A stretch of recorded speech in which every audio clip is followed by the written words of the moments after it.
Putin. Just like in 1945, victory will be ours. Here's a summary of the article. Moscow. Russian President Vladimir Putin on Sunday vowed that, as in 1945, victory will be ours, as he congratulated former Soviet nations on the 77th anniversary of Nazi Germany's defeat in World War II.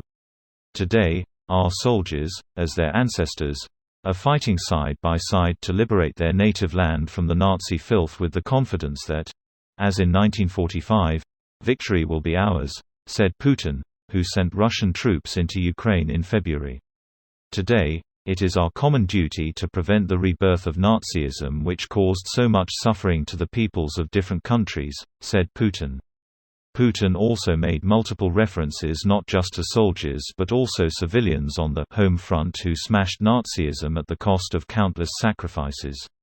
Sadly, today, Nazism is rearing its head once more, charged Putin, who has insisted that Ukraine is in the grip of fascism and a threat to Russia and the Russian-speaking minority in Ukraine's east, which Moscow claims to be liberating.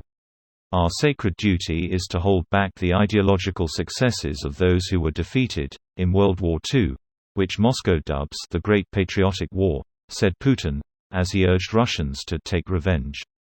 On Monday, Moscow will officially commemorate victory over Nazi Germany with a giant military parade. Under Putin, Russia has justified its offensive in Ukraine, launched on February 24, as a special operation to demilitarize and denazify its neighbor, a former Soviet republic which declared independence in 1991. This post received a score of 24,000, with an upvote ratio of 90%. Here are the top comments in response to this article.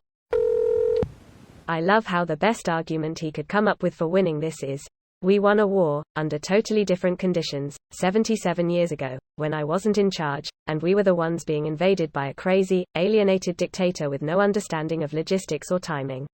Last I checked, we was the whole USSR back then too, including 8 million Ukrainians who died fighting Nazis, or as civilians, with them. Edit. I'm not diminishing the role of the Western allies. I'm saying that when Putin says, we, here he presumably means the USSR, but is ignoring Ukraine in that. Edit 2. Whoa, more responses than I can count about Americans supplying materiel to the USSR, weirdly none about other allied contributions, and a few about Ukrainian collaborators. Let's also not forget that it was a USSR that was perfectly happy to be friends with the Nazis right up until the Nazis betrayed them.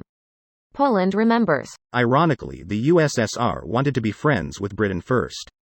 Both delegations, British and German, were in Moscow at the same time. The difference is that Ribbentrop had the authority to sign now and get it done. Just goes to show. Always delegate control to where the action is. Devs, QA should be able to push release. Sales should be able to close.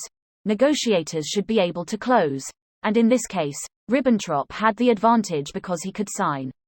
This was also one of the decisive advantages the Wehrmacht had over the Red Army during Barbarossa.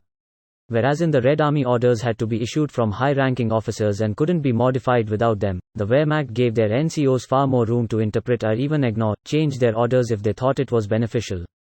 This meant that German units could operate far more independently and could react to changing circumstances far quicker than the Red Army could. In German this is called Auftragstaktik, and was later adopted by most Western militaries, including the US and UK. I seem to recall reading a quote somewhere to the effect that one thing that made it difficult for the USSR to plan for war with USA is that the first thing we did with our doctrine manuals was ignore them in favor of the tactical situation. They're more guidelines than rules. You do anything you can that kills the enemy faster, and more efficiently, while exposing yourself as little as possible. This is why we like to call in airstrikes, and laugh when the enemy calls us cowards for not bum-rushing them. They just never learned what wins battles: killing the enemy and making sure you don't die too. Who cares if the enemy calls you a coward? He'll be dead in 30 seconds from a JDAM falling on his head. This video was automatically created by Reddit to speech. The article and comments in this video were selected from Reddit according to their upvotes, and any paraphrasing was performed by smmry.com, without any human intervention.